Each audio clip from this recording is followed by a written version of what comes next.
Hoje nós somos 26, a Ana Nery nem tá aqui.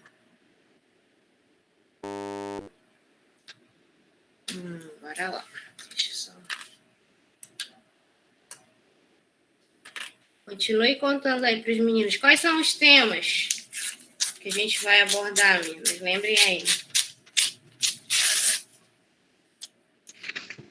A Era Vargas, o marco na saúde, a 8ª Conferência da Saúde, determinantes de saúde, a lei orgânica da saúde, a atuação dos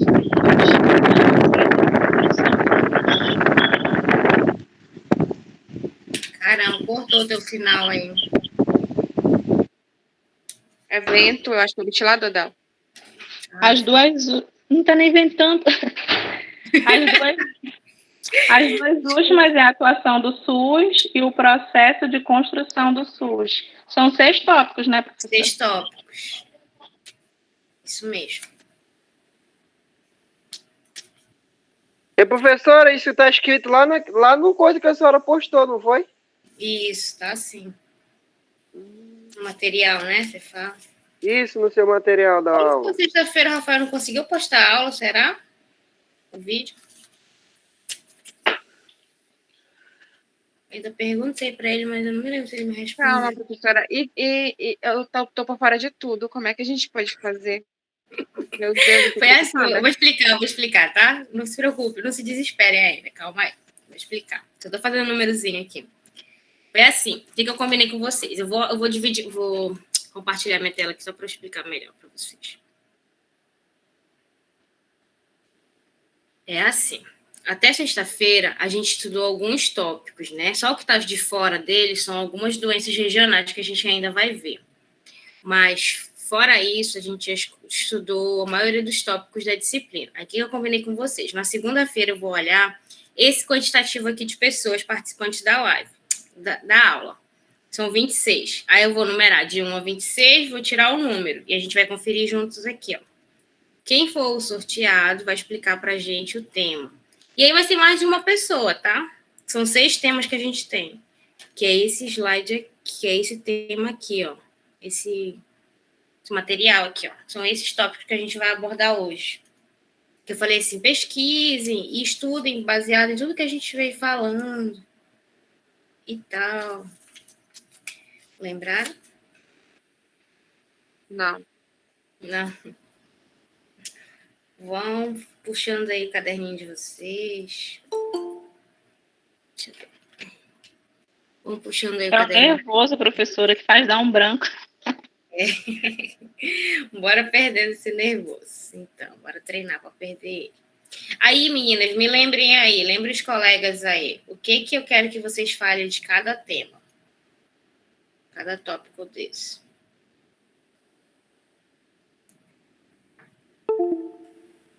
Eu não lembro o que é. Não? Alguém pode ajudar a Maria Rita a lembrar? E, professora, os pontos principais, né?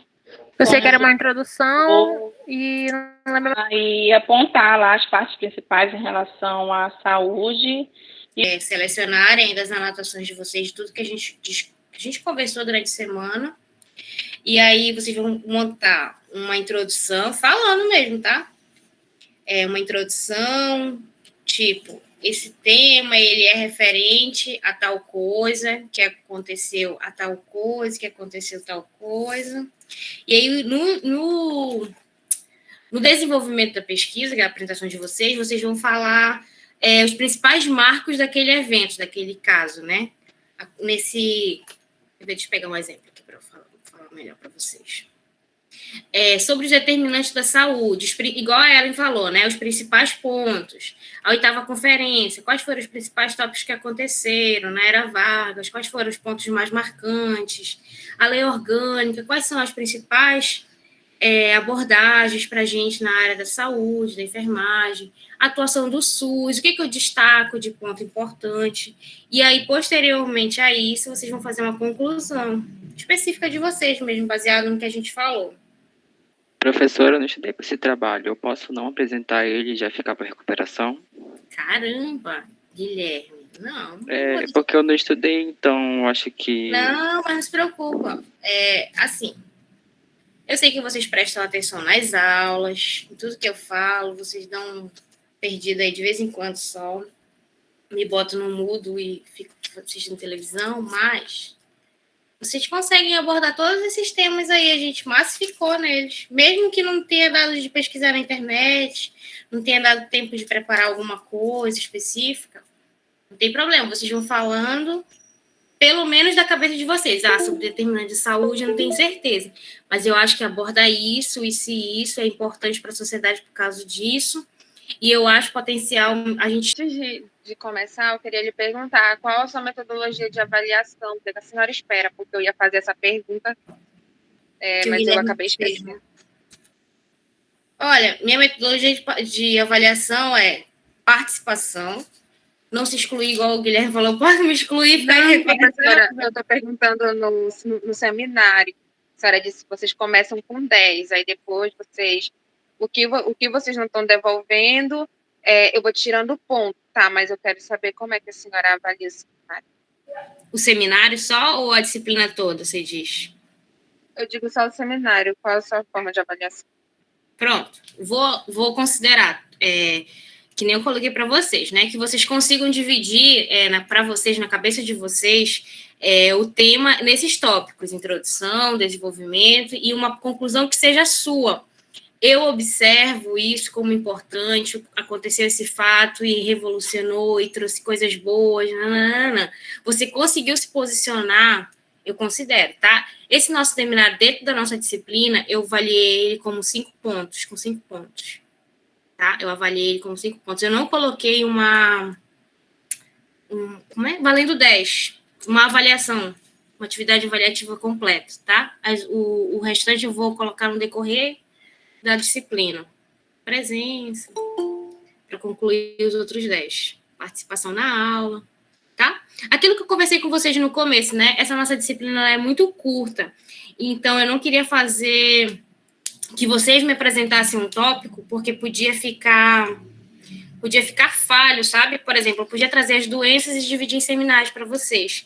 Mas por ser uma disciplina tão curta, vocês iam se aprofundar no tema de vocês e acabar esquecendo, nem se preocupando com os outros. E aí não ia ficar legal, né? De aprendizado, falando de aprendizado. Então, eu pensei assim, eu vou dividir os 30 pontos que a gente tem, 10 na prova, 10 nas atividades, e os outros 10 eu vou colocar em participação, aquela troca que a gente tem durante a aula, de eu estar falando e vocês concordarem ou contribuírem, aquilo que a gente sempre faz.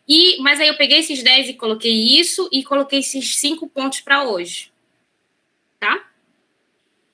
E que nem eu coloquei para vocês agora, respondi o Guilherme, respondi a Ingrid, que não tem problema, esqueci, não deu para estudar, sexta-feira foi uma loucura a nossa aula, que caiu e estava chovendo muito, minha internet estava ruim. No caso, a senhora só quer medir o que a gente está sabendo sobre o assunto. Quero uma contrapartida de vocês, porque todos esses assuntos a gente já massificou, falamos bastante, todos eles, tá? Desde terça-feira a gente falou. Então dá para abordar, dá para fazer uma boa abordagem mesmo sem ter pesquisado. Resumindo, a senhora só quer saber o que nós entendemos, né? Quero, mas de uma forma organizada, tá? Vou avaliar isso, igual a Ingrid perguntou, qual é a sua metodologia? Vou avaliar a segurança de vocês, se você não está só lendo. Ler, a gente sabe ler. Mas eu quero que vocês me expliquem com as palavras de vocês. Olha, professora, eu entendo, isso daí foi muito importante para a saúde, porque isso contribuiu. E nananana. Tá? Beleza? Sem medo. Acho que eu fiz todos. 28, olha, deu uma aumentada aqui.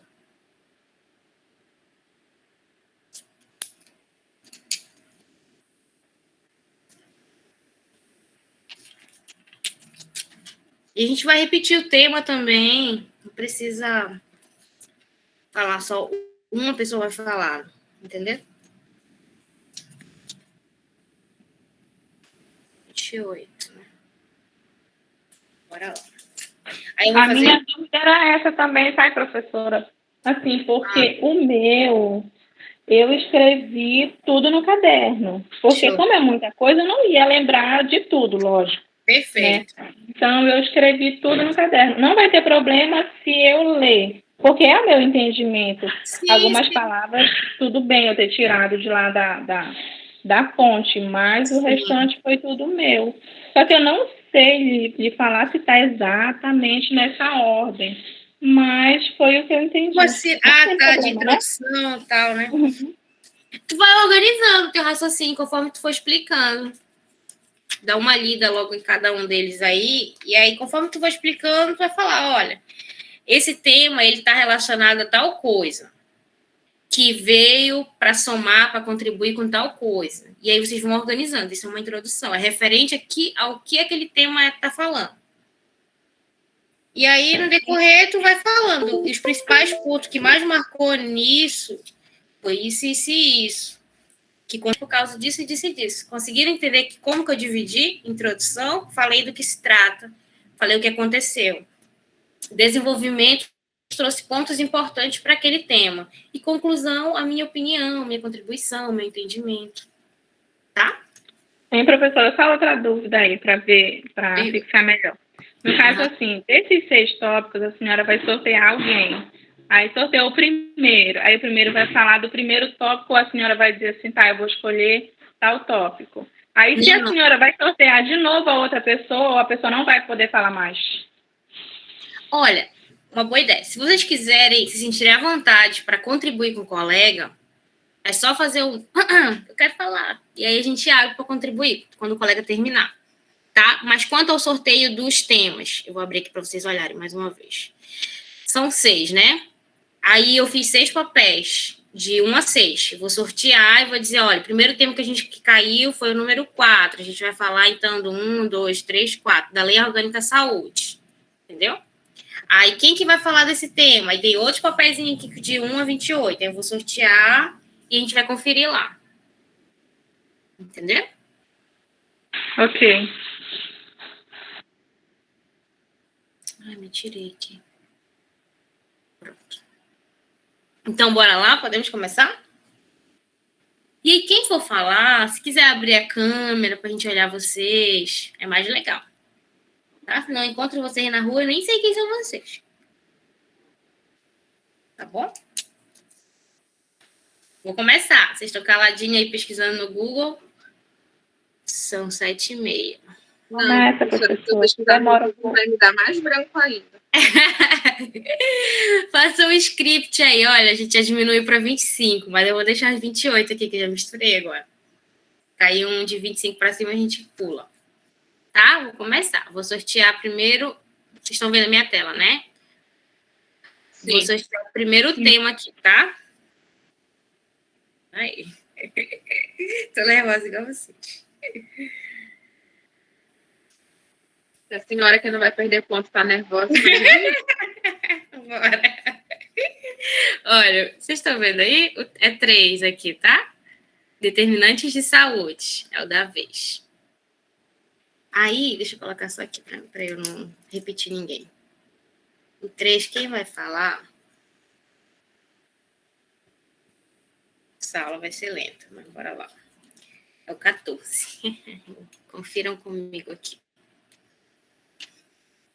Tem 2.000, né? Então, começa aqui na Ailane, tá? 1, 2, 3, 4, 5 na Francisca. Calma aí, Francisca. 6, 7, 8, 9, 10, 11, 12, 13, 14. Felipe, correto? Deu certo na conferição de vocês aí? Felipe? Quem é? É eu, Felipe? É, Felipe Lima. Meu Deus do céu. A gente tem outro Felipe? Felipe conta, não sei. De saúde, professora? Determinante de saúde, tá? Tá, mas antes de explicar, é porque eu faltei na sexta-feira, tá? Como a senhora... Eu até mandei atividade atrasada, tá? Eu estudei pouca coisa, tá? Como tive muito tempo. Tudo bem, tá? Não precisa se justificar, não. A gente vai fazer com o que a gente tem. Isso eu falo quanto a vocês, tá? Responder atividade, vocês assistiram a aula, vocês sabem, um bocado de coisa, tá? Bora só conversar aqui quanto ao tempo. Digamos Digamos que o Felipe vai falar que no máximo 15 minutos. Eita, Felipe, é muito, né? 15 minutos. No máximo do máximo, mas em 10 eu já corto. Se alguém se sentir à vontade em contribuir com a fala do Felipe, fica à vontade. Só levanta a mão, assim, aparece que a gente vai ajustando, tá, Felipe? Fica à vontade, pode começar a falar pra gente aí sobre os determinantes da saúde. Ai, professora, eu fiz pouca coisa aqui no determinante da saúde. O que é? Fala pra gente. Tá, olha, eu fiz assim, ó. Eu anotei tudinho. Ó, determinantes da saúde estão relacionados às condições que uma pessoa vive e trabalha. Engloba os fatores sociais, econômicos, culturais, psicológicos e comportamentais. E racionais, que influencia a ocorrência de problemas de saúde e fatores de risco à população, como a moradia, alimentação, emprego, renda e escolaridade. Eu estudei só isso. Não, fala pra gente como que... Eu vou fazer perguntas se vocês não souberem discorrer, tá? Aí, professora, posso falar de outro tópico? Não. Bora lá. Como que esses determinantes da saúde, Felipe, como que eles impactam na sociedade? Na saúde da sociedade?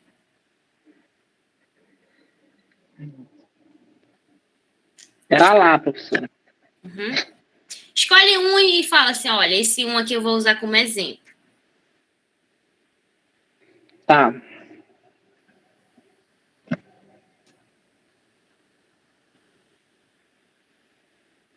O exercício físico, Felipe, lembra? Professora, eu vou falar moradia. Tá. Porque, ó, tem muitas pessoas que vivem em... posso pegar o exemplo da Beira, algumas situações? Pode ser. Porque lá, no tempo de hoje, né, nesses dias que está acontecendo a enchente, que está prejudicando as pessoas, né, aí também aquela água também faz mal para as pessoas, porque tem pessoas que têm imunidade muito baixa, que prejudicam as pessoas, e aquele carrega, aquele vai e vem, a pessoa ainda vai para umas escolas, aquilo prejudica muito a pessoa, né, e aquele imensa de lixo, né, que acumula lá, né, aquele lá são um grande fator de risco que leva a pessoa, né, a levar uma idade grande para a sua vida, né, professora? Sim. E tem muita gente que tem necessidade, né, não tem uma alimentação, não tem uma saúde, um plano de saúde melhor, né, para si, que sofre com grande necessidade, professora. E eu parei, professora, que não está vindo agora na mente, tá? Tá. Se alguém quiser acrescentar aí alguma coisa. Vamos lá, alguém quer acrescentar? Não se empolgue, porque pode ser que você seja o próximo sorteado para falar sobre esse tema. Sim, professor. Infelizmente, né, esses determinantes da saúde, a gente vive muito, né, vivencia muito no nosso dia a dia, principalmente as pessoas carentes que moram em condições desfavoráveis, né? Como mesmo o Felipe falou da moradia, o desemprego, isso afeta muito, porque se uma pessoa não tem uma moradia digna, ela afeta psicologicamente. Tem os filhos também, que os filhos se entristecem. Quando o pai ou os pais não têm um emprego, não tem como gerar, não tem como prover, né, alimentos, suprimentos para dentro de casa, para dentro do lar. Então, isso tudo afeta muito, até porque quando a gente fala em determinantes de saúde, né, a gente fala da saúde, do nosso bem-estar físico, social e o psicológico, que, além de todos esses, eu acredito, no meu entendimento, que o psicológico ele é um dos mais afetados, porque mexe com o nosso ego, né? Mexe com o nosso psicológico, e aí a gente se desestrutura totalmente. Sim, isso mesmo. Eu vou me meter e eu espero que eu dê conta do meu tema, né? Fala lá. A ação, né, que está tendo, muitas pessoas pensam que vem diretamente de política, E não, na verdade, essa ação de cestas básicas, abrigos e demais, ela complementa o SUS, ela faz parte do SUS. É o SUS que é a Lei 8.080 que rege isso, né? Então, é importante frisar isso, que não é uma ação do governo, que não é uma ação da prefeitura, é uma lei, né, que está sendo nada mais do que cumprida. Isso mesmo, Ingrid. Muito bacana falar isso, tá? Que acaba um pouco se descaracterizando, porque os rostos que aparecem aparecem em nome de alguém, né, na maioria das vezes, mas sim, tá tudo escrito na política, na legislação. Coberta de razão. Tá? Bora pro próximo? Vou sortear o tempo. Não, professora, continua nesse. Continua nesse, tá legal esse? Zero. Eu não estudei direito daí, eu não estudei, vou levar um zero. Saí mal disso daí. Bora. O outro tema, deixa eu colocar aqui no Só uma dúvida desses determinantes e condicionantes. Eles podemos incluir aqueles programas sociais, aquele programa da saúde, programa de saúde da família, né? Esses programas que o SUS oferece, que a Unidade Básica de Saúde oferece, a gente pode incluir neles também como uma ajuda para a população carente? Não como um determinante, mas assim... Como um condicionante, no caso. Exato, como eu ia colocar assim, como contrário, né? Uma forma de chegar nesse determinante atuante pelo SUS. A estratégia de saúde da família, ela é sim uma ferramenta, não só a estratégia de saúde da família, como o exemplo que a gente falou também do Saúde na Escola, da Mesa Brasil, eles atuam como condicionante para resolver esses problemas, desses determinantes da saúde, sabe? É como se casasse. Tá, ok, obrigada. Tá? Bora lá no outro sorteio. A gente falou do 3, né? Tomara que ele não saia de novo.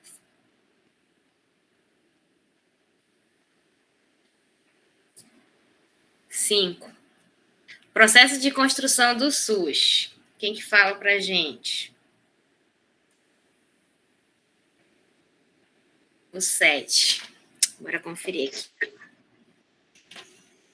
Fechei meu bichinho. Olha, de novo começa aqui na Ilane, tá? Então, 1, 2, 3, 4, 5, 6, 7. Ingrid, você é a Felizar. Ingrid Samit. Só posicionar minha câmera aqui. Tá, se arruma aí. Não estava preparada para essa noite. Eu vou colocar aqui só para vocês verem, ó, o processo de construção do SUS, tá? Eu não mostrei, mas foi o 7 que saiu, ó. Tá legal aqui o nosso processo. Vai lá, Ingrid.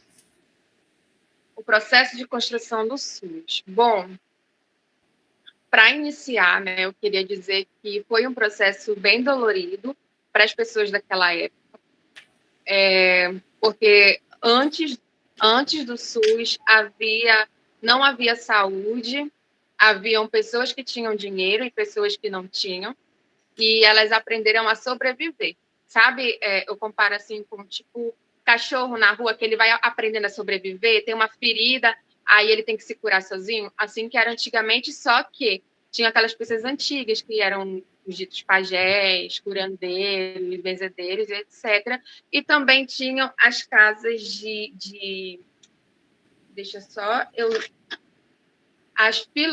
os filantrópicos, né?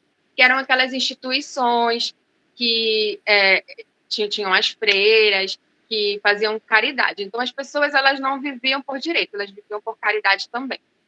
E aí, foi quando teve a revolta da vacina, que basicamente foi um divisor de águas naquela época, né? As pessoas, elas não queriam ser obrigadas a se vacinar. Era uma coisa boa? A vacina era uma coisa boa, assim como é hoje.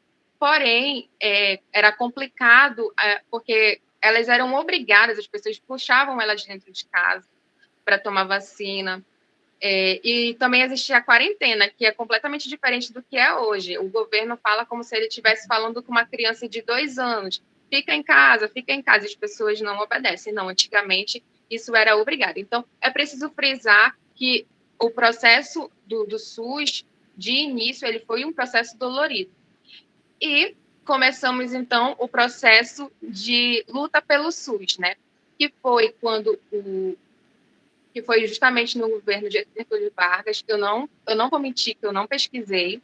Eu vou falar aqui o que eu entendi da primeira matéria que o professor ministrou, tá bom? A Era Vargas, era um presidente que eu não entendi se ele pensava, se ele estava fazendo o nome dele ou se ele pensava no povo. Porém, ele foi de suma importância para as pessoas. Ele foi um cara que lutou pelos direitos dos trabalhadores e que ele tirava dinheiro de impostos, dinheiros altíssimos. Só colocar meu celular no silencioso. A mamãe está viajando, aí ela fica toda hora querendo saber como eu tô. Sim, aí ele lutou pelas pessoas e tirava dinheiro de impostos muito altos para investir na saúde.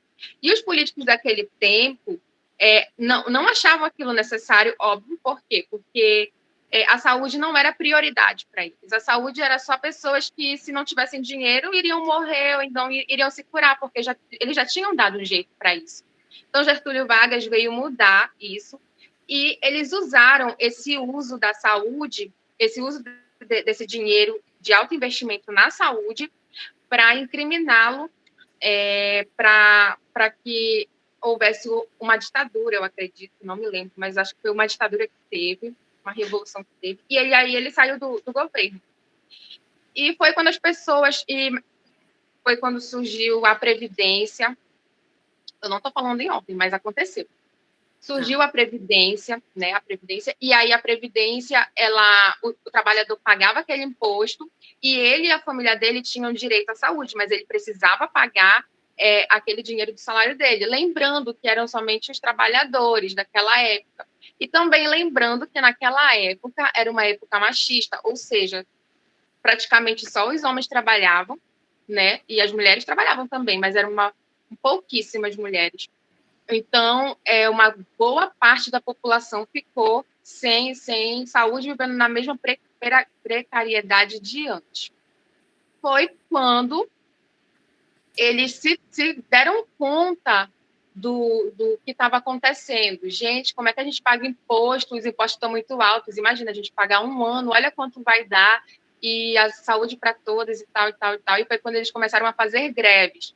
E dessas greves, eu não me recordo assim como que surgiu a Lei 8.080. Eu não me recordo mesmo, mas eu sei que essa lei ela veio para mudar o Brasil em todos os sentidos. Por quê? Qual que é o tema mesmo, professora? Desculpa. É o processo de construção do SUS. Tá. Só para mim não fugir dele. Uhum. Por que ela veio para mudar o Brasil? Ela não se tratava mais só de saúde. Ela se tratava da vida do ser humano, independente dele estar doente ou não. Independente o SUS ele trata do ser humano a partir do momento que ele é concebido no útero da mãe até depois da morte dele, porque como eu já falei aqui, né, eles também às vezes pagam até o funeral. O SUS paga até o funeral das pessoas. E sim, é descontado dos impostos, mas não é os impostos que você paga diretamente só para a Previdência. É o imposto, os encargos de um todo. Então, essa construção do SUS, ela foi feita aos poucos, nem sempre ela foi obedecida, nem sempre ela foi regida corretamente, e ainda não é. Mas eu acredito no futuro não muito longe, que sim, o SUS vai ser respeitado, que sim, a Lei 8.080 vai valer, como tantas outras leis já valeram. E que eu queria, assim, não tá, né, no tema agora, mas eu queria frisar que antes mesmo da gente ser a favor da privatização do SUS, a gente precisa ler a Lei 8.080. Aí a gente vai entender por que a gente não deve privatizar o SUS. E é isso que eu entendi, e eu concluo que o SUS é muito importante. O SUS, a Lei 8.080 é importante ser lida por todo cidadão brasileiro, inclusive ela deveria ser ensinada na escola, acredito que até no ensino médio ou no ensino fundamental, para as pessoas entenderem o direito delas e também entenderem o que as pessoas, o que os nossos ancestrais sofreram para a gente estar aqui hoje, para a gente chegar no hospital e ter direito ao que a gente tem, a unidade básica, enfim. E eu concluo dizendo que foi sofrido, mas está valendo a pena, e eu acredito que no futuro bem próximo a gente vai conseguir agradecer muito mais, vai conseguir aproveitar muito mais as leis do SUS. Ainda falta muito, mas vamos lá. E é isso, professora, se eu parecer que eu estava nervosa, porque eu realmente estava nervosa, não estudei, mas estamos aí. Não, Se legal. alguma pergunta... Não, me respondeu legal. Assim, pulou algumas etapas só no meu raciocínio, porque cada um segue um raciocínio, né? Eu organizo a ideia na minha cabeça de um jeito, vocês organizam de outro jeito, cada um organiza de um jeito. Mas, para mim, me correspondeu tudo que eu queria que falasse. Um pouquinho de tudo que eu queria que falasse, assim. De uma forma, assim, puxando daqui pra frente. Professora, eu posso falar mais um? Pode falar. Pode falar. Sobre o processo de construção do SUS, né? Isso, olha, como a Ingrid Samires que falou, não foi? Isso. Como ela falou que o SUS ainda está em construção para evoluir cada vez, melhorar cada dia mais. Bem, certo. A Constituição Brasileira de 1988 diz que a saúde é direito de todos e dever do Estado. Isso deve ser garantido por políticas sociais e econômicas, reduzindo o risco de doença e promovendo acesso universal e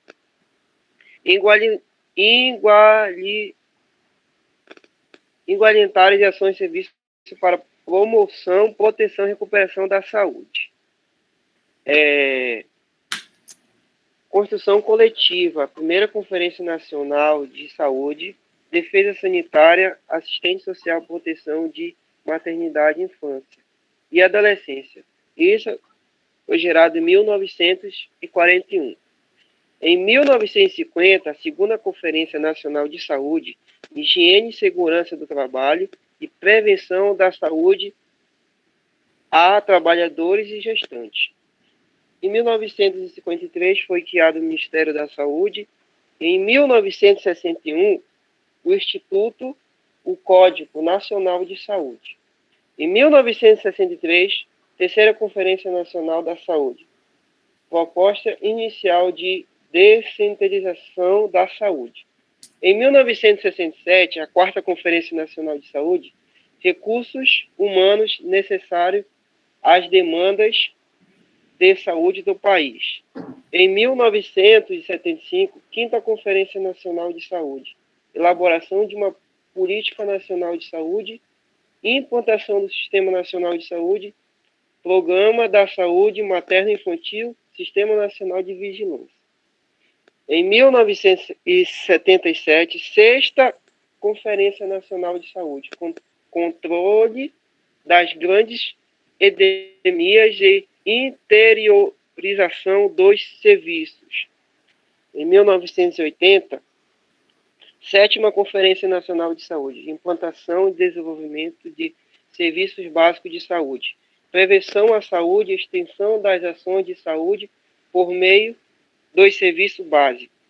Em 1986, oitava Conferência Nacional de Saúde, marcos da reforma sanitária, saúde com direito, reformulação do Sistema Nacional de Saúde e financiamento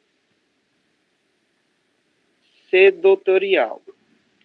E em 1988, a Constituição Federal define a saúde é direito de todos e dever do Estado. E, para resumir, 2011, quarta Conferência Nacional de Saúde. Todos usam o SUS na seguridade social, política pública, patrimonial do povo brasileiro. Acesso e acolhimento com qualidade, um desafio para o SUS. Isso eu estou falando, professor, dos anos que se passaram, que foram só evoluindo. Sim, uma linha do tempo. Ainda tem muitos ainda, só que é muitos. E eu achei muito interessante isso. Sim. Eu posso Assim. complementar também um pouco? Pode sim, Francisco, pode falar. Complementar, assim, que o SUS, ele foi criado em 1986, então ele está com 35 anos já na ativa. Ele é o único sistema público disponível para todo o Brasil, com maiores e mais complexo do mundo, é o sistema do SUS. Então, ele disponibiliza vários atendimentos, desde as consultas de tratamento simples até cirurgia mais complexa. Garantido os serviços disponíveis da gestação até o fim da vida. Então, ele fornece gratuitamente esses atendimentos para o cidadão, tanto nos serviços de atendimento simples, como serviços de urgências, vigilâncias epidemiológica, sanitária, ambiental, e também atenção hospitalar e assistência farmacêutica. São quase um sistema completo.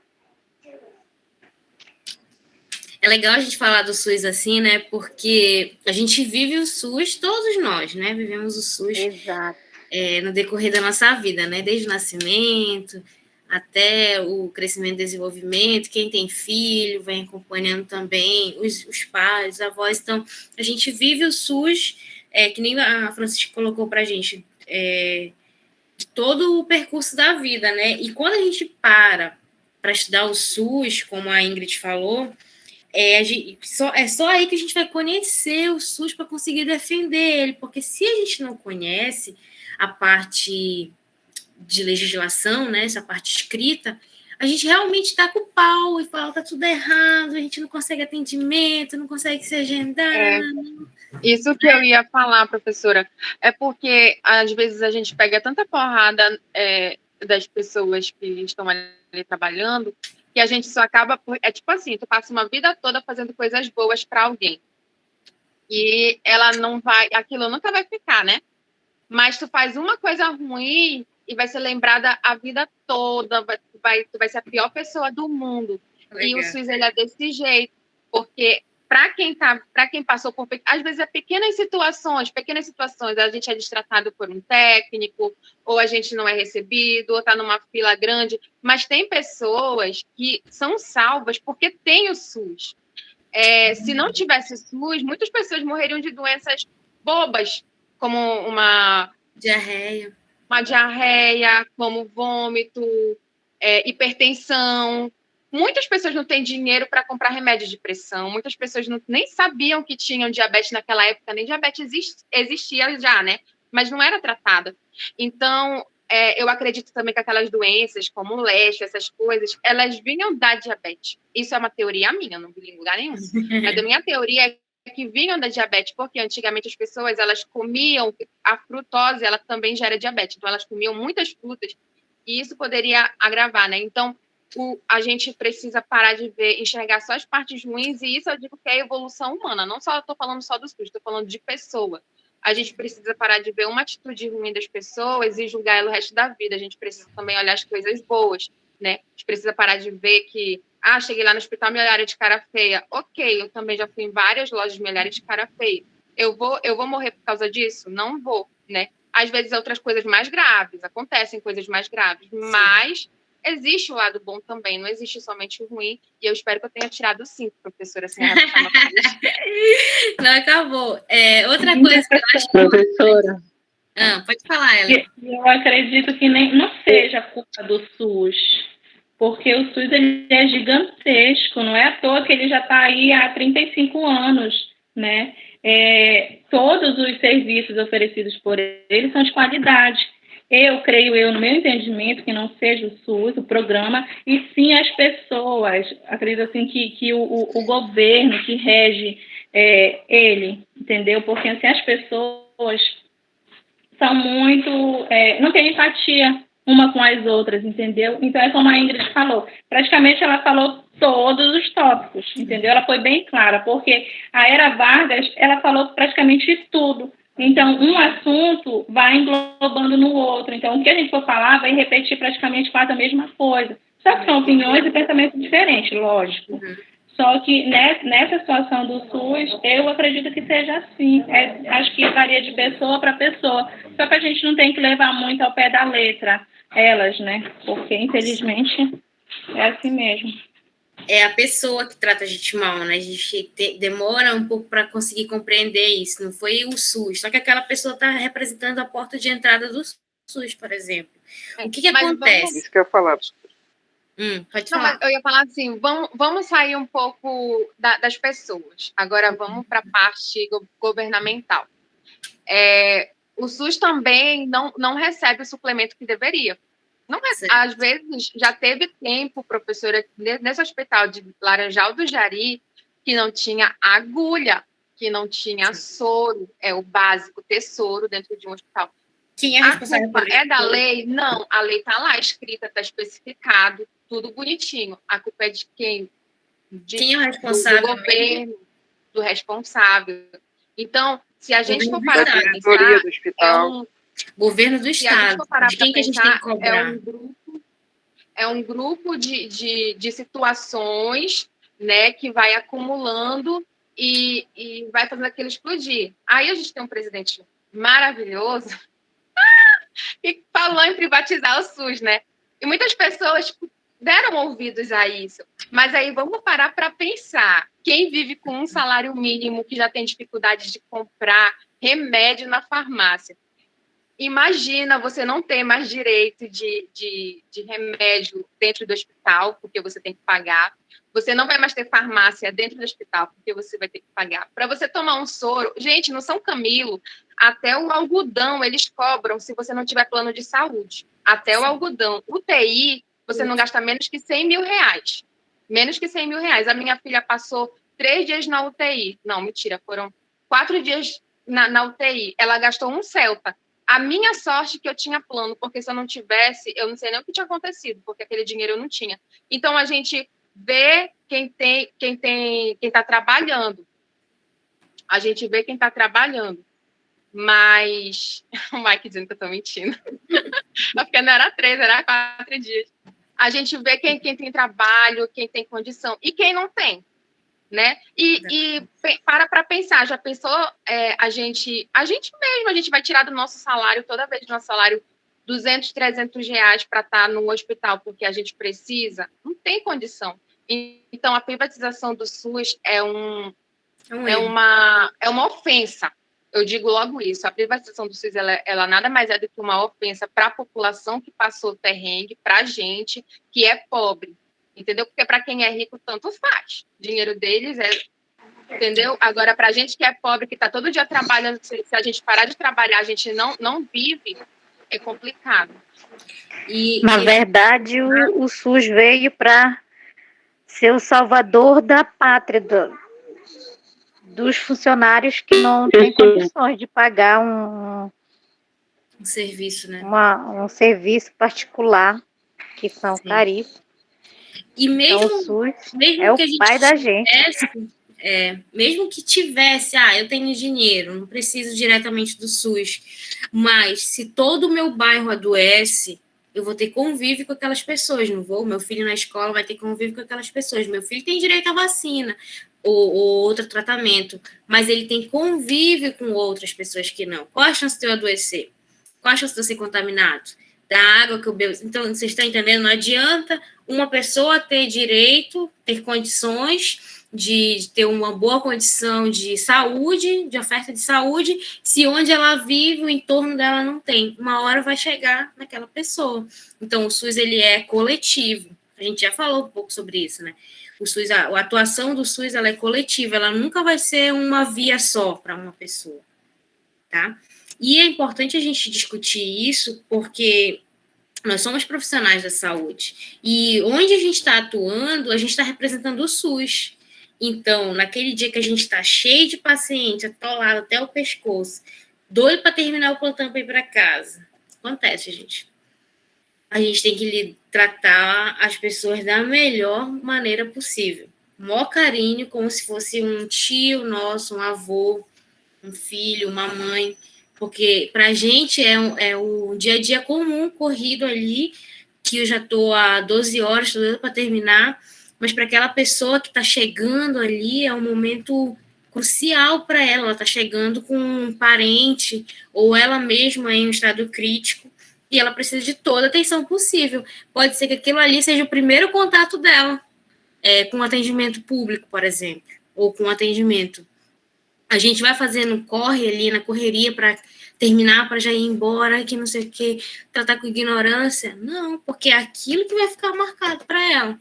A forma como a gente acalmou ela, como foi tranquilizada, como foi orientada, tá? A admissão que a gente faz e quem é que está na porta de entrada de serviço público é enfermagem, tanto na atenção primária quanto na secundária, tá? O paciente da entrada, ele cai na mão da enfermagem, tá? É a gente que tranquiliza o paciente.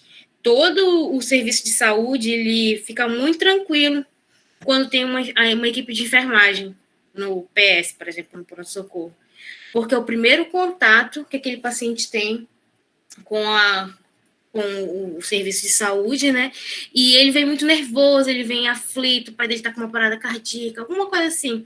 E a gente tá ali para fazer o procedimento, para dar entrada, mas também para receber aquele paciente, aquela família no serviço de saúde. A gente está representando o SUS. Tudo isso que a gente está lendo, por isso que é importante essa nossa disciplina, para a gente conseguir ler, visualizar, entender esse funcionamento.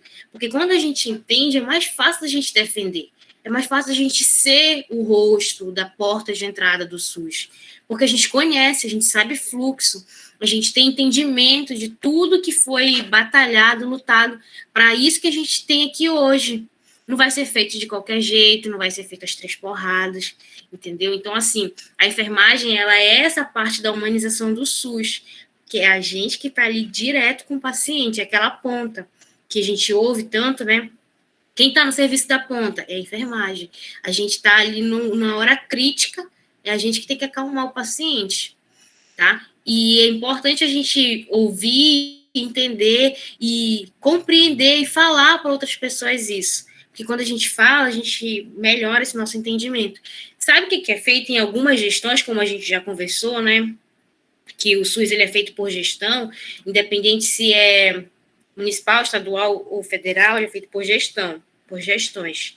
E varia, né? A gente percebe quando muda de gestão, a gente percebe que muda a cara do município, muda a cara da saúde do estado, quando muda de gestão. Cada um tem a sua forma de trabalho. Mas sabe o que algumas gestões fazem? Pegam profissionais mais antigos, aqueles que já estão na fase de se aposentar, e traz para a porta de entrada do serviço de saúde para receber o paciente. Eles são mais experientes, alguns sim, mas a grande maioria são aqueles profissionais que já estão esgotados, que já não tem mais tanto ânimo, tanta força de vontade para estar fazendo aquele serviço. E o que a gente vê nas portas de entrada?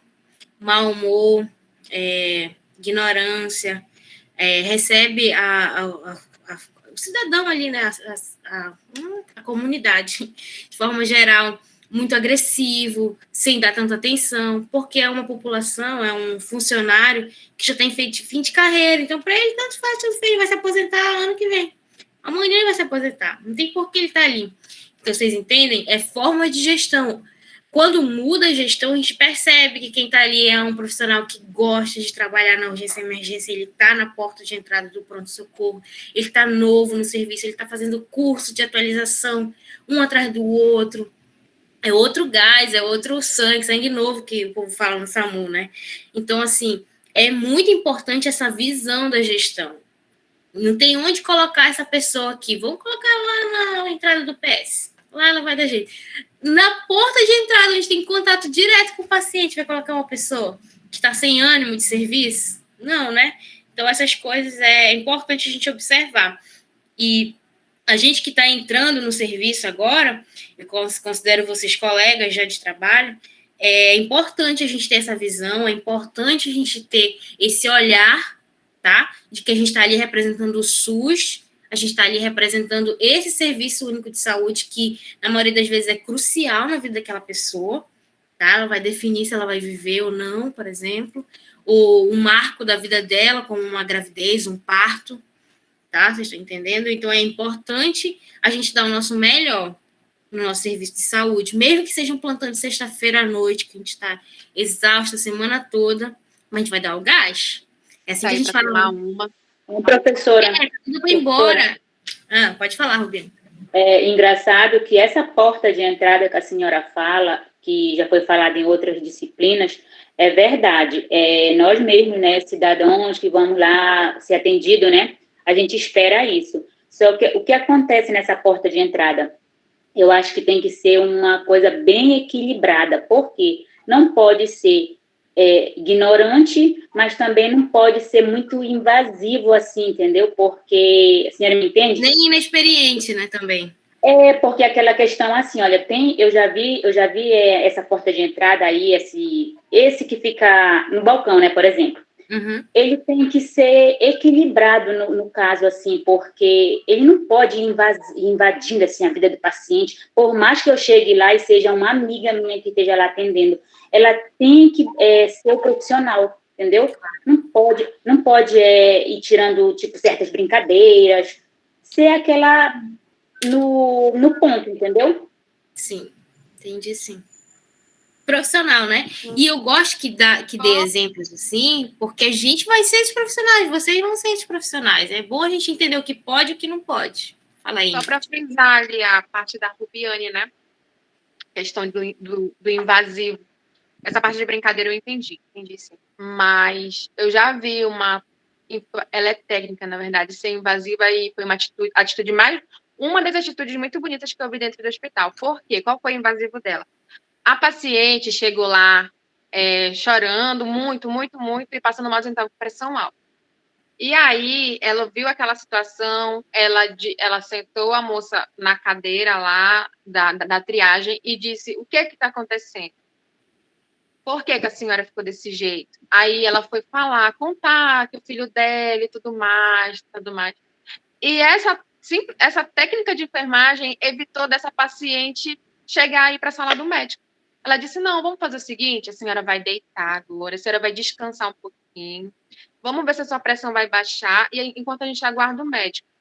E a paciente saiu de lá sem medicação nenhuma, só um acolhimento. Tranquilizou, então, né? Acolhimento, é uma coisa, invasivo, acaba sendo, porque a gente não é psicólogo, mas a gente evita certas situações, certas exposições, e também acaba melhorando o psicológico daquela pessoa, porque se ela vai para o médico vai passar a receita, ela vai ficar lá, a Deus dará, entendeu?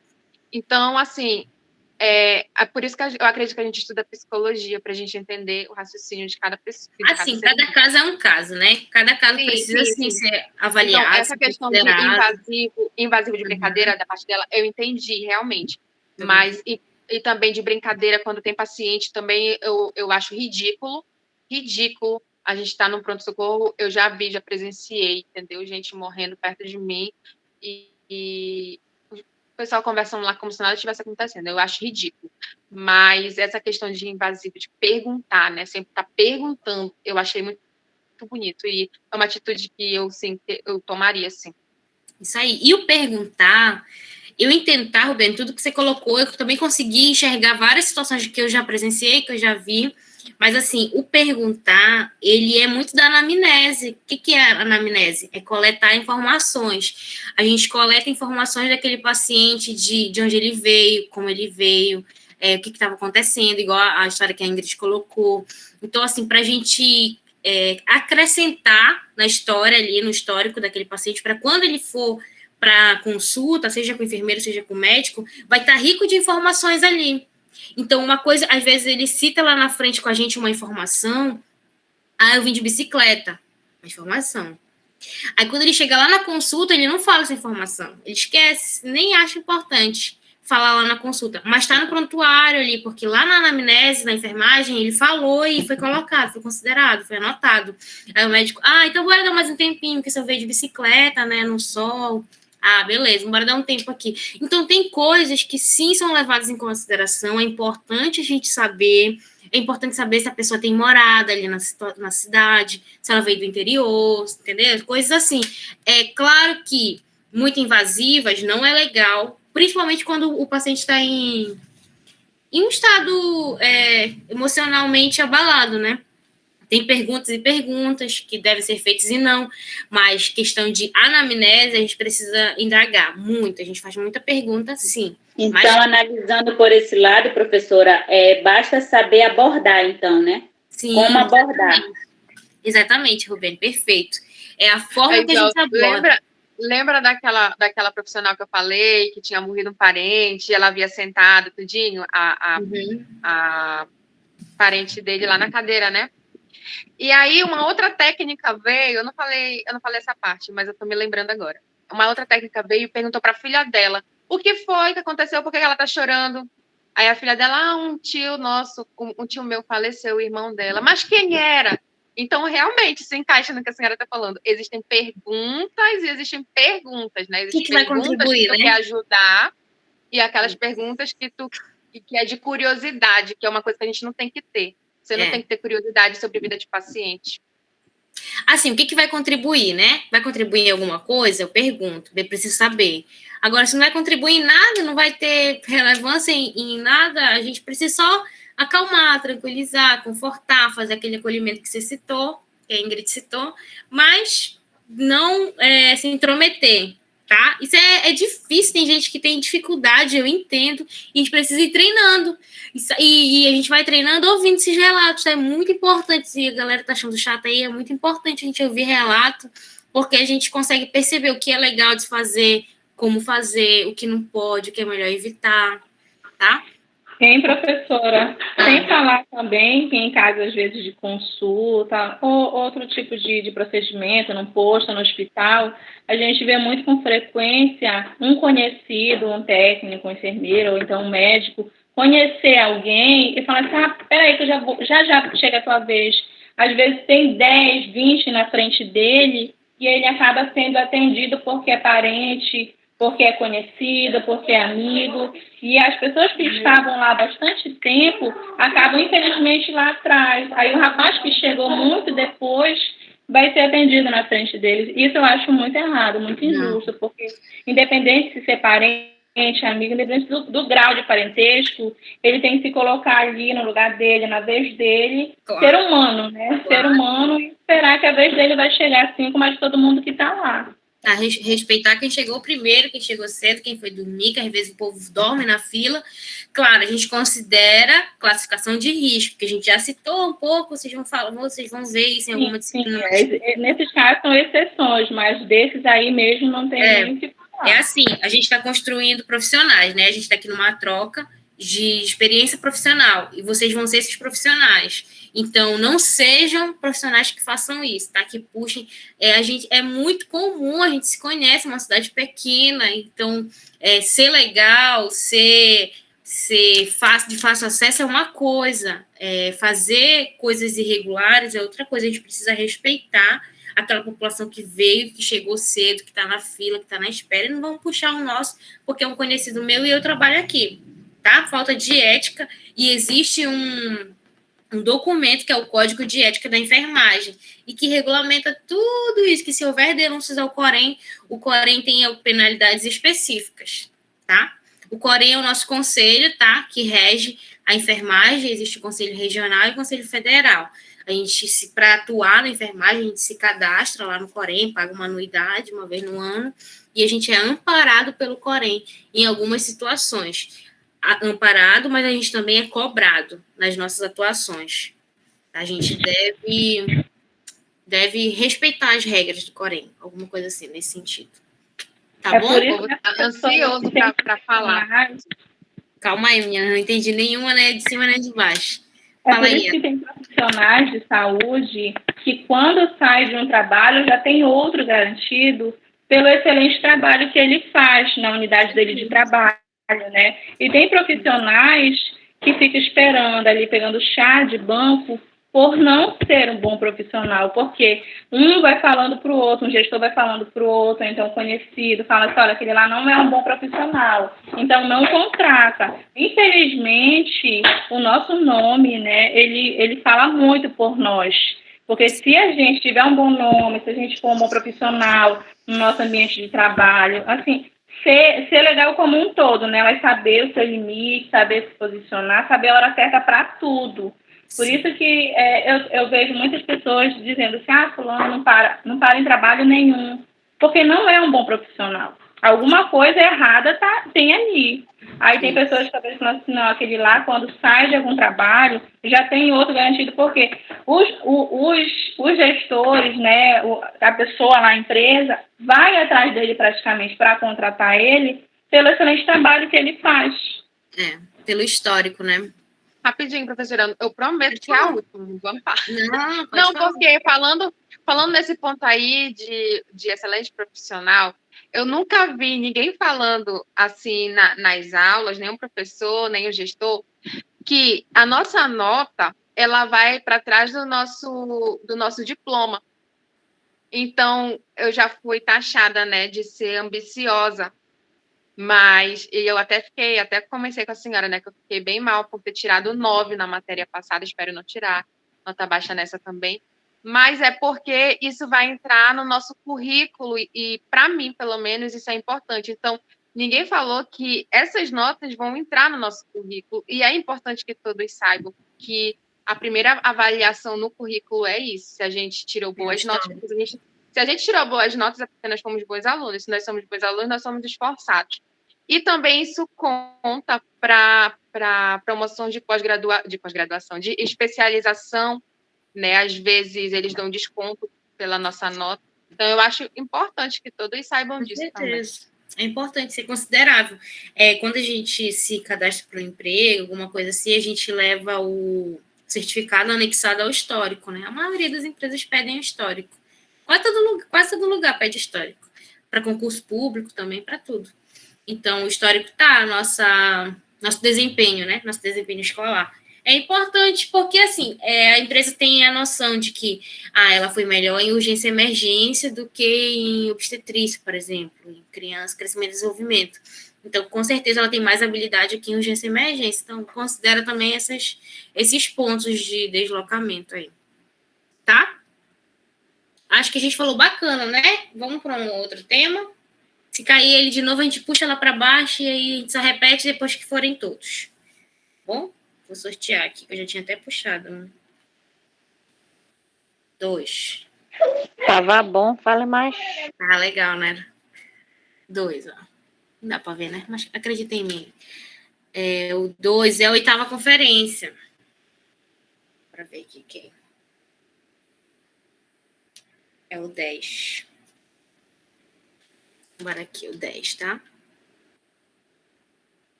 A Laiane. Começa na Ailane. Tá?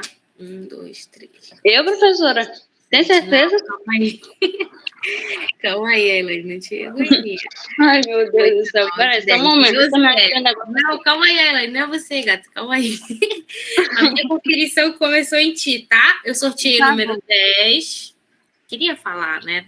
Calma. Ai, professora, falta na aula passada. Aí caiu na Josiele.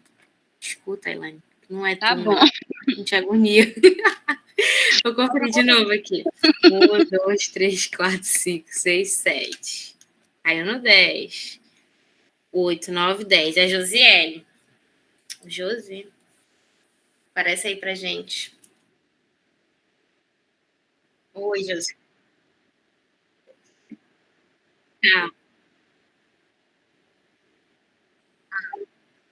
Calma, Josi. Vai lá. Não joga tua toalha. O teu tema... Cadê? Deixa eu te olhar aqui. O teu tema é a 8ª conferência de saúde. Tá aí na tua memória, no teu caderno. A gente conversou, acho que antes de sexta, antes de quinta também, sobre a 8ª conferência. Tenta me lembrar o que foi ela, qual a importância dela para o SUS.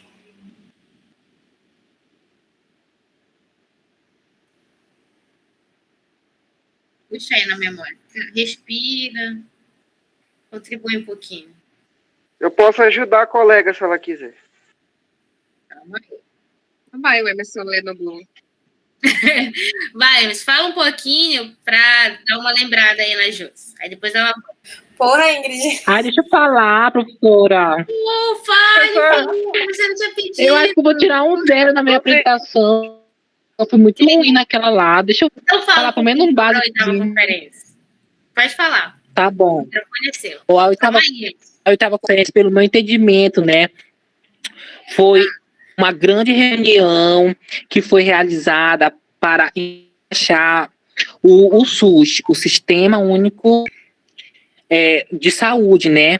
Que foi graças à população daquele tempo que não estava satisfeita com o jeito que a saúde era realizada naquele tempo. Foi começou um ali, outro ali, fui ver, já era um grupo aí, que foi chamando outro grupo, e que teve um grande teste, e eles não estavam conformados, porque a saúde era muito péssima naquele tempo. Aí teve essa reunião da oitava conferência, que foi realizada com público, porque nesse tempo, essa daí foi a primeira, foi a oitava conferência, foi a primeira que teve público, porque antes não poderia ter público, professor. Era só deputados, pessoas grandes naquela época lá, né, as pessoas de autoridades naquele tempo lá. E graças a essa oitava conferência, que teve, né, o Sistema Único de Saúde. Assim. Foi dada a ideia, né, de repente... foi graças a essa primeira reunião, né, porque não foi só essa. Teve outras também. Haviam muitas manifestações na época, né? A oitava conferência ela acabou sendo um grande evento. Foi graças à população, né, professora? Graças à população. Não ficou satisfeita. É como se o ano todo tivesse tendo manifestações, isso a nível nacional, né? Em diversos eventos de saúde. E a oitava conferência ela veio para fechar o ano com chave de ouro, a gente coloca como população, né? E teve a lei também que foi 8.080, né, também, com o tempo foi chegada essa lei, né, que graças a ela, que foi universal, né, graças a Deus, é universal, qualquer um pode ser entendido por quem vier, né, qualquer um tem o direito, porque ela é universal, graças a Deus, né. Eu entendo assim, professora. Engraçado, né, professora, que antes da primeira até a sétima, oitava conferência, eram feitos por médicos, né, essas pessoas assim, maiorais. E o que eles decidissem lá estava decidido, então a população não tinha direito e nem dever em opinar em nada. Decidiram lá, está decidido, então a população tinha, infelizmente, que aceitar, acatar ali o que eles decidiram. Aí com essa oitava conferência, que foi a criação do SUS, que deu acredito que foi através daí, né, da lei orgânica, que foi passado para a Constituição Federal, né, que a saúde é um direito de todos, dever do Estado, que ela era gratuita e universal, que realmente ela é uma das melhores criações que hoje a gente tem de saúde. É verdade. Muito legal mesmo. E fora as manifestações, né, que eram feitas através disso, que a oitava conferência, ela movimentou muita gente mesmo. Eu estava vendo uma reportagem disso, muito bonita mesmo. Eu repeti, porque eu achei muito interessante. As pessoas tinham até música, eles cantavam lá. Acredito que, se não me engano, era não sei se era na Câmara ou no Senado, que eram feitas essas reuniões, né? Depois que abriram para o público, né? Muito bonita mesmo, muito bonito de ver. E realmente eles estão de parabéns, porque através deles, né, através deles que hoje a gente tem a gratuidade do SUS. O SUS a gente pode utilizar todos esses direitos que são nossos, né, que são nossos. E hoje, se eu não me engano, eu não sei falar, mas são 67 conferências que já teve. Esse ano, se eu não me engano, teve uma, né, não sei se em abril, teve uma. E isso é muito legal, porque a cada conferência que vai acontecendo, é uma mudança que eles querem aprimorar, é algo que não está certo, que eles querem ajeitar, é tudo em prol do bem da população. Da melhoria. Porque tem coisa, o nosso SUS, infelizmente, ele não é 100%. Ainda tem coisas que ele tem que ser aprimorado, ser melhorado, e através dessas conferências que ele vai sendo ajustado aos poucos. Isso aí, é muito bacana a tua contribuição, viu? Parabéns. É bacana a gente frisar isso, porque é como se antes da 8ª conferência a população fosse representada por essas pessoas, como a Ellen citou para a gente, né? Médicos de referência, políticos, senadores e tal, e eles não representavam a população, né? Então, ainda hoje existem essas conferências, se eu não me engano, é de 4 em 4 anos, e os representantes a gente tem, porque foi amarrado lá na 8ª conferência, que a população tinha que ter uma representação, que são os conselhos de saúde, mas a maioria dos representantes são os nossos governantes, quem a gente vota, deputado estadual, federal, senador, então eles acabam participando e levando ideias, defendendo propostas, aceitando ou negando propostas. Então, assim, quando a gente vota, não é só politicamente, eleitoralmente falando, não. A gente também está falando de coisa social, de saúde pública ali, né? Como outras tantas coisas que eles também respondem pela gente, educação, isso aqui, tudo. Mas a saúde é muito direto, né? Então, é a nossa representação lá, de quem a gente vai cobrar. Igual a gente citou o exemplo do Estado, do governo, do hospital ainda agora, que o hospital não tem isso, não tem aquilo. Eu perguntei para vocês, quem é a gerência? De quem que a gente tem que cobrar? É Estado. Quem que a gente votou? Foi no Valdez, então vamos cobrar do Valdez. Ele é o culpado. Claro, ele é o gestor. Ele que envia recurso, que nomeia pessoas. Então, assim, a gerência é estadual. Então, se está errado ali, a gente não vai cobrar do prefeito. A gente vai cobrar. Claro, o prefeito sim deve pedir suporte, deve reclamar com o Estado, com o governo, porque aquele município faz parte desse Estado. Entenderam? Mas, assim, quem é o gestor responsável? É o Estado. A mesma coisa de UBS, de quem que a gente deve cobrar? Da prefeitura, que é o secretário municipal. Então, assim, a gente precisa conseguir compreender esse funcionamento do SUS para a gente cobrar, para a gente decidir, para a gente entender mesmo e cobrar melhorias. Hein, professora? E falar igual o Felipe, professora. Calma aí. Fala aí, Rubiane. Falando sobre essa parte de compreender, é verdade, a sociedade hoje, né, em pleno século XXI, a maioria não quer. Tem uma grande parte que se finge assim, vai levar a vida do jeito que dá e tá, não quer saber de lei, não quer saber. Daí, quando ela precisa, essa pessoa, né, ela não sabe lutar pelos direitos, porque ela não sabe fazer essa divisão de quem é competência do quê, entendeu? Aqui mesmo no município, não falando da saúde, porque na saúde acontece também, o que é Estado, o que é município, as pessoas insistem em cobrar do órgão errado. Por exemplo, né? Um exemplo aqui, tipo a CAESA, né? A CAESA aqui, ela é competência de quem? Do Estado. Ela é competência do governo do Estado. As pessoas não querem nem saber, elas saem metendo pau, falando tudo de A e B, não querem nem saber se é competência de Estado, de federal, não sei de que, elas saem cobrando de quem está ali, perto delas, entendeu? Então, essa questão até do hospital aqui do Laranjal, tem gente que não quer nem saber se é competência do governador, quer saber que é da prefeitura daqui e pronto. E as pessoas precisam se conscientizar disso, precisam mesmo, porque senão elas não vão saber lá na frente cobrar o direito delas. Nunca sabem. Nunca vai ter eficácia a cobrança dela, né? Ela vai estar cobrando errados, nunca vai ter eficácia. E assim, pode cobrar do prefeito? Pode, mas o prefeito vai cobrar do governador igual qualquer outro cidadão fosse cobrar. Tipo assim, vai direcionar. Ele só vai receber e falar, beleza, eu vou cobrar, porque agora eu tô ciente que o nosso estado não tem UTI, por exemplo, que é ordem de secundária, né, atenção secundária, que é Estado. Aí o prefeito, sim, pode ir lá, bater na porta do governador e falar, olha, o meu município está cobrando UTI, atendimento de UTI, que a gente não tem. Como eu dei o exemplo para vocês do estado do Pará, que é imenso e só tem UTI em 4 ou 5 cidades, que é um absurdo. E parece que se descobriu isso agora, na pandemia, igual Manaus, Amazonas. Mentalizem na cabeça de vocês o estado daquele tamanho, que é imenso Amazonas. E sabe onde tem UTI? Na capital. Agora vocês imaginam aqueles municípios lá de baixo, perto do Acre. até chegar na capital, o tempo de hora de transporte. E conhecendo a nossa região amazônica como é, que são barcos, são balsas, é catraia, não tem avião, não tem rota, não tem estrada mínima, né, nessas distâncias. Então, como que pode? Eu me questionei, quando eu vi no jornal, eu falei, como assim? Só tem UTI na capital?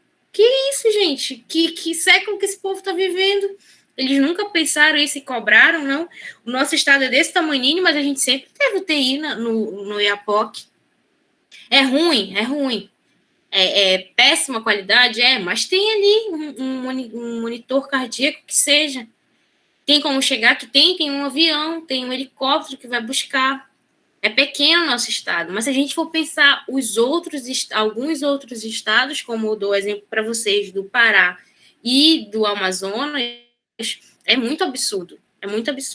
É como se a população e os governantes, eu não tiro a culpa deles, não vissem isso, ficassem ali com os olhos fechados, fechassem os olhos mesmo para essa situação da saúde e não cobrassem, não exigissem, não fizessem emendas que beneficiasse aquele povo. A gente aqui da Amapá, um exemplo que eu posso dar para vocês, é que a gente foi muito assistido quando o nosso senador virou presidente do Senado. Porque quando ele estava lá, ele fez um monte de coisa. Mas ele podia ter feito isso quando ele não era presidente, porque ele já tinha um outro governo, um outro mandato anterior, né? Ele já era o segundo mandato dele de senador. Então, assim, quando eles são senadores, deputados federais, eles têm direito a realizar emendas, que é destinação de dinheiro para determinada obra. Então, aqui ninguém cobra, ninguém pede, eles não fazem. Simples assim. É assim que funciona a nossa política partidária, né? Falando de política partidária no país. Sim, professora. Então, é por isso que a gente tem, né, direitos e deveres. Né? A gente tem o direito de falar, a gente tem que saber tudo a hora certa de pronunciar e o que falar. A gente não tem que falar tudo que vem na cabeça, ainda mais se tratando de algum político, ou até profissional de saúde mesmo, que a gente não pode falar qualquer coisa. Por isso que a gente acaba sendo processado. Por isso que cabe a nós, né, qualquer cidadão, o direito e o dever, né? Sim, exatamente. Então, assim, é importante a gente abrir nossos olhos para essas questões de organização. De que forma que se organiza? O setor da saúde, a nível municipal, estadual, os entes federativos que o SUS se divide, né? Bora lá para o nosso próximo sorteio, deixa eu colocar aqui na tela. É verdade, professora, eu concordo com a senhora. Bora. Olha, deixa eu puxar aqui o tema primeiro, tá?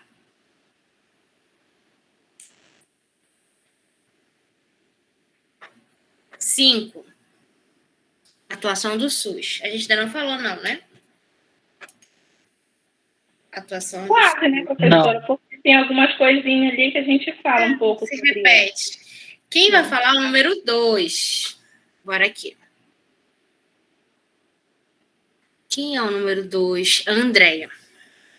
Andréia, tá aí com a gente? Andréia. Oi. Oi. Vamos lá, fala pra gente aí um pouquinho sobre a atuação do SUS. Olha, eu faltei quinta e sexta. Mas. Bora lá, mulher.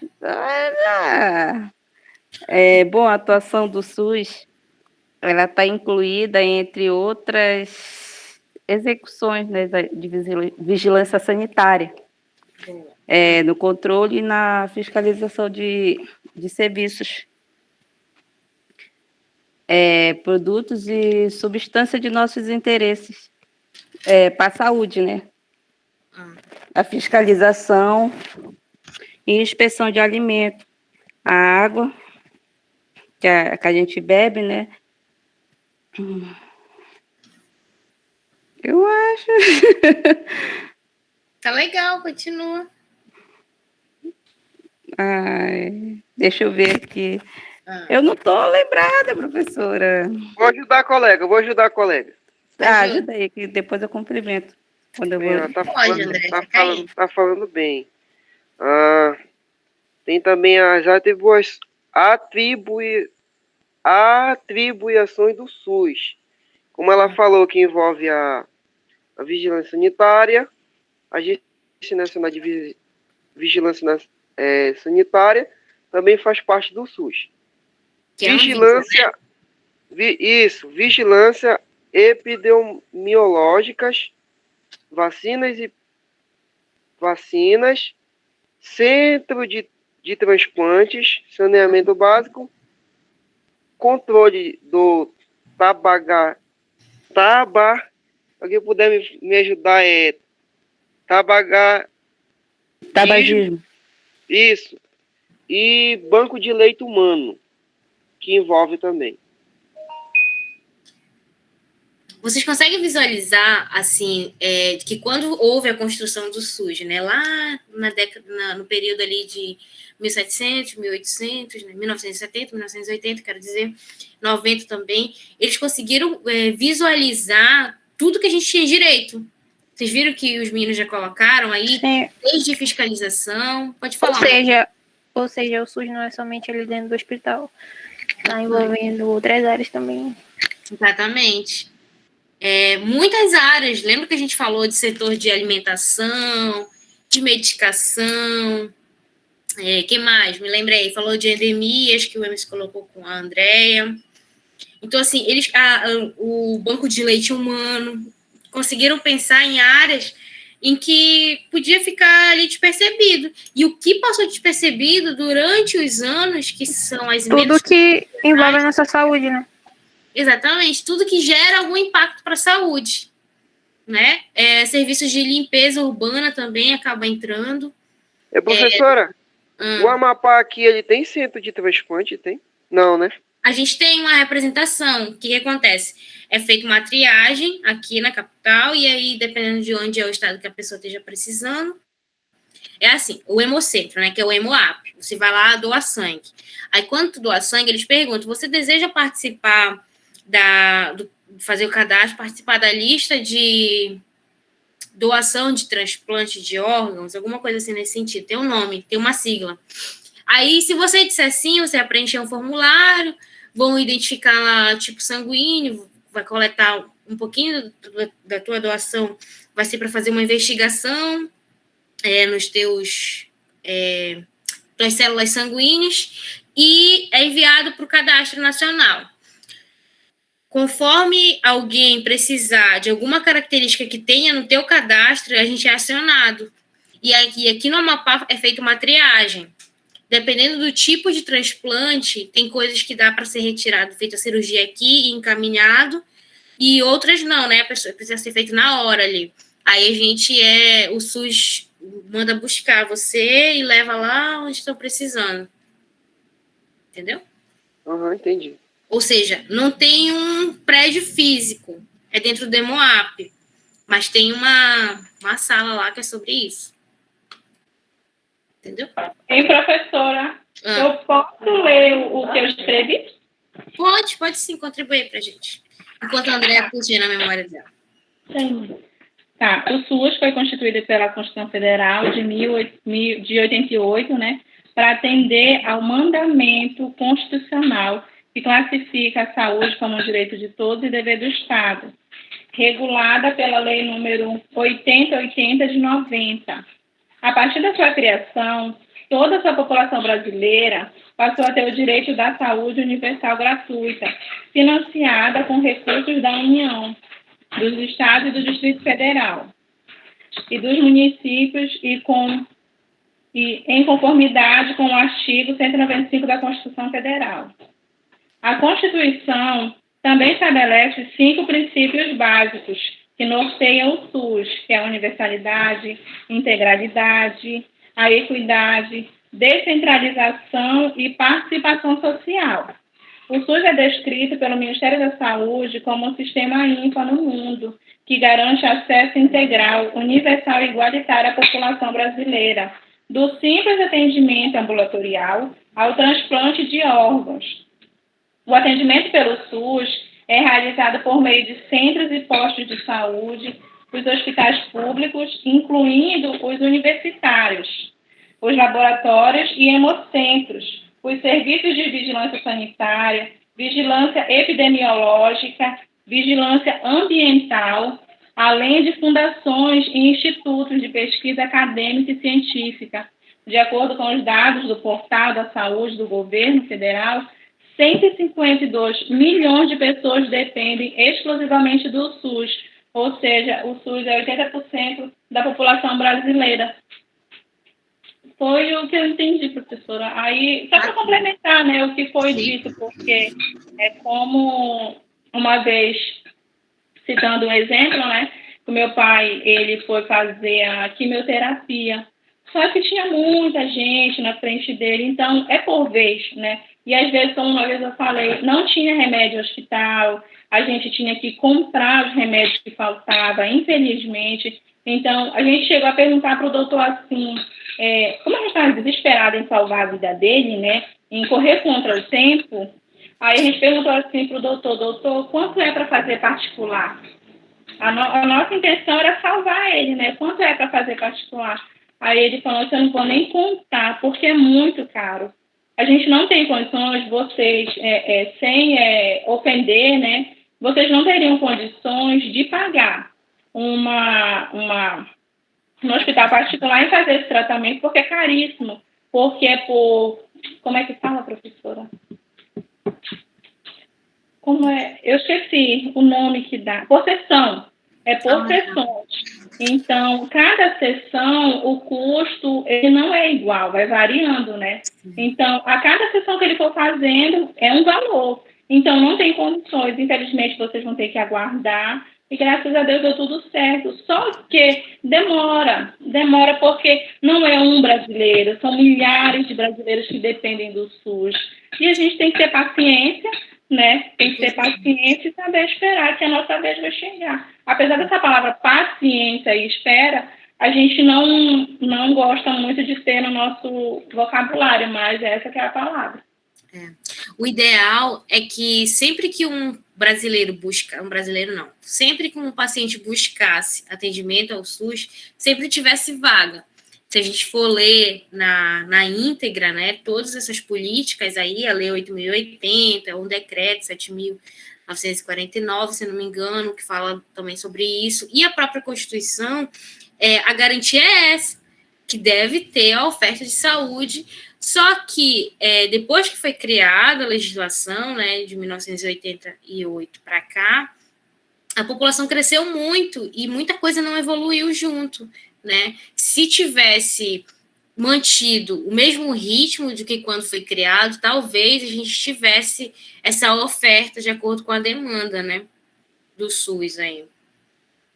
É por isso que está em construção, né, professora? Porque a gente não pode dizer que está ali definitivo 100%, porque precisa melhorar muito mesmo.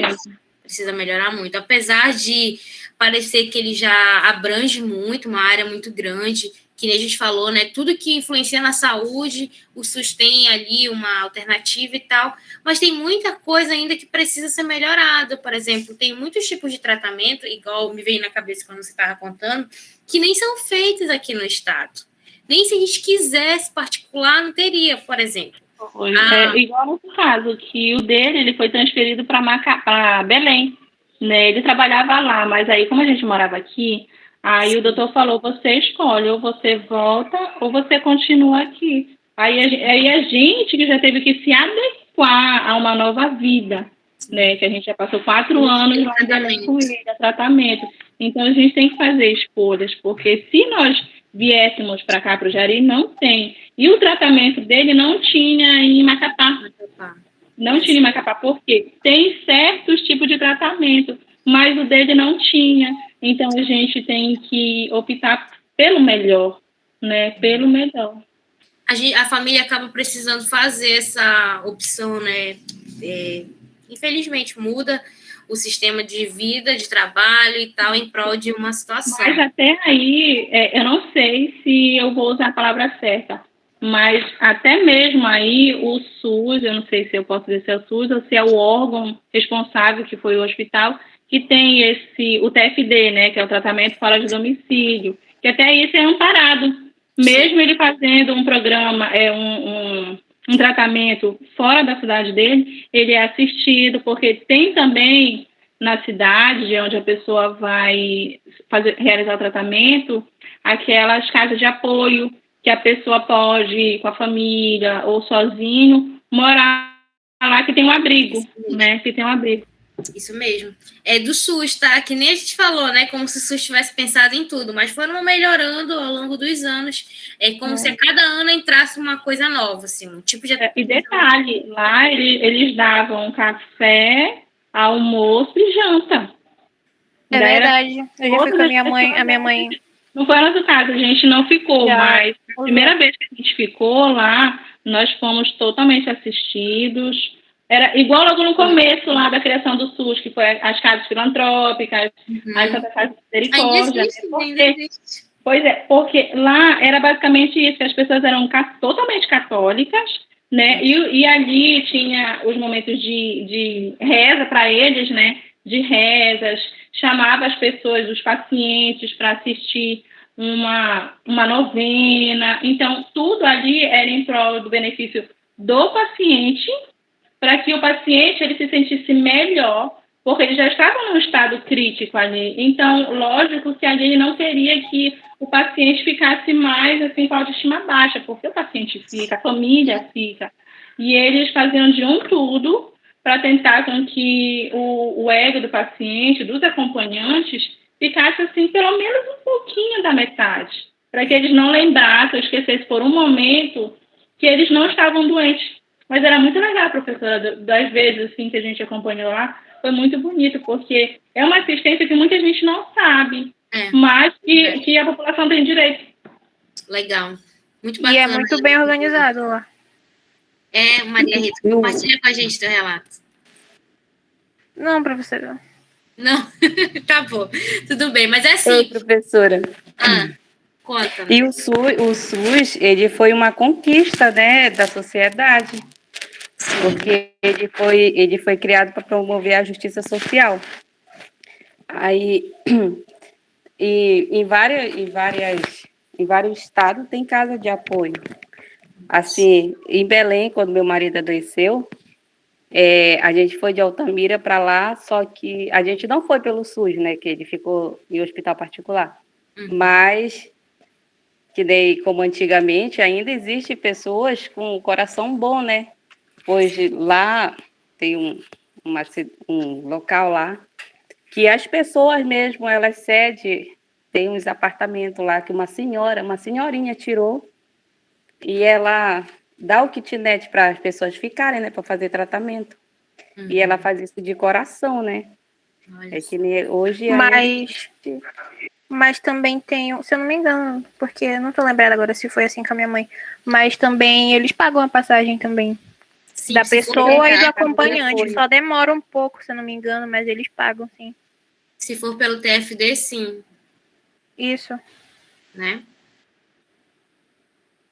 Então, e também ele não só atua na área hospitalar, como ele atua incrementa em saúde na área de atuação no desenvolvimento científico e tecnológico, fiscaliza e inspeciona alimentos compreendidos no seu teor nutricional, como bebidas e águas, consumos humanos.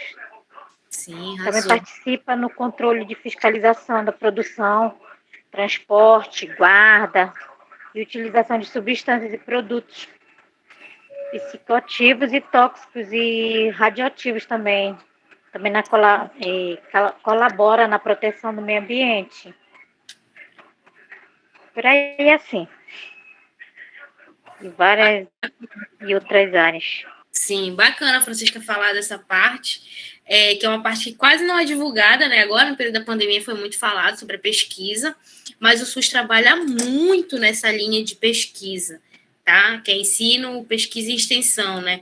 Que é a criação de medicamentos, de tratamento, de formas de atuação, para estar sempre melhorando, tá? Muito bacana falar sobre isso, porque só chega na população quando está na fase final, quando já tem um estudo desenvolvido, já tem um resultado. Mas durante o SUS gasta, né?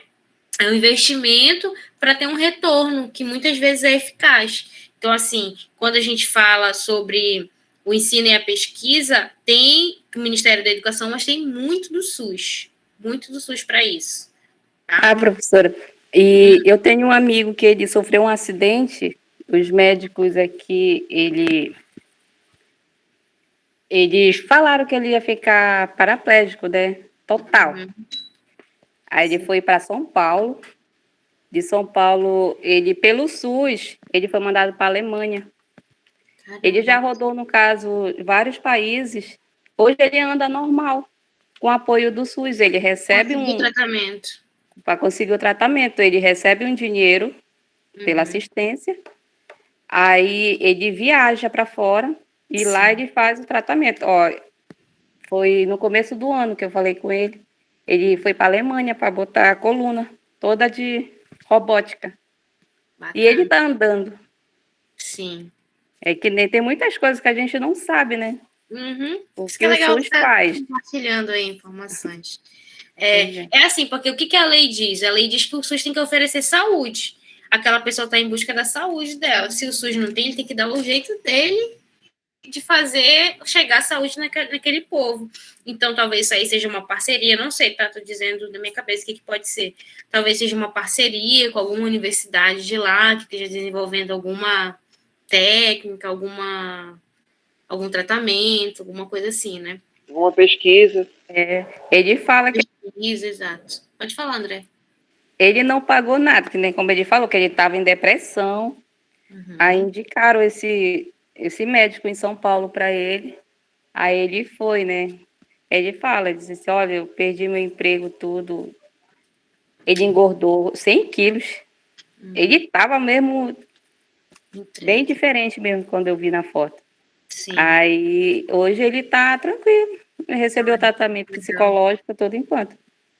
Acompanhamento completo, né? De terapia física, psicológica.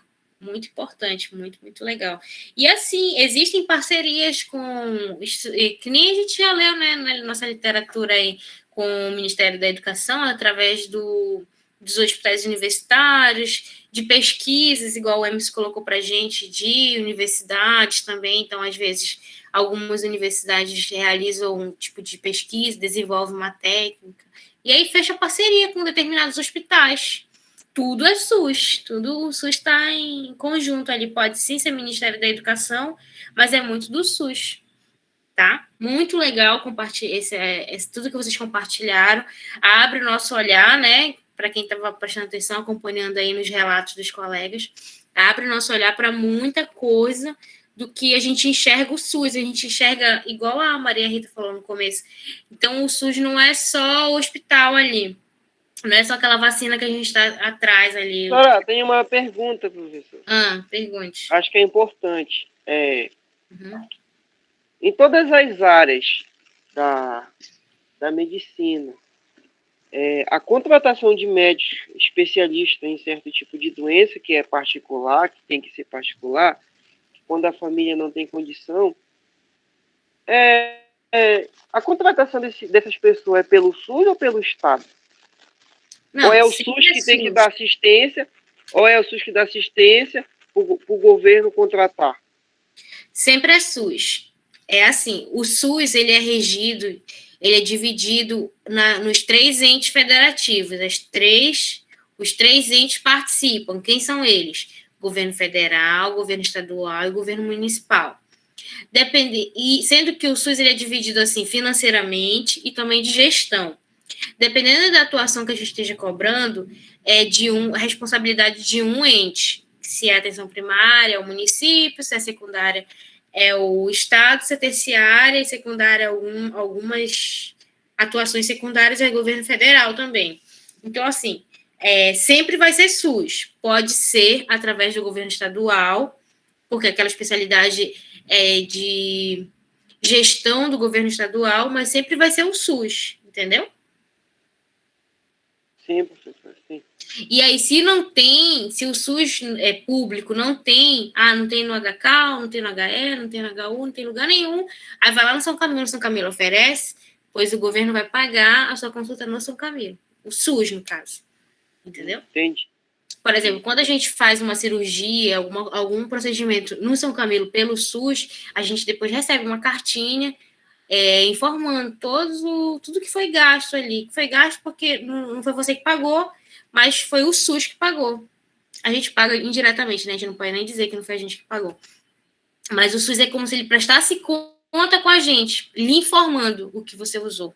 E não é para jogar na cara, não. É só uma forma de prestação de contas do SUS. Tá? É como... Eu fiquei besta também, foi saber que até cirurgia plástica, né? Eles fazem, né? Põe silicone e tudo quando a mulher tá... Conta pra gente. Qual o caso? Não, porque senão vai parecer que é estética, não é estética, né? Não, assim... não é estética, é quando, tipo, a mulher engravida ou às vezes está com alguma deformidade, né? Pós-câncer. Aí tem essa assistência. Exatamente. Não tem aqui no nosso estado mais os acidentes muito comuns, não sei se eu vou saber falar o nome, que é o escalpelamento. Já ouviram falar?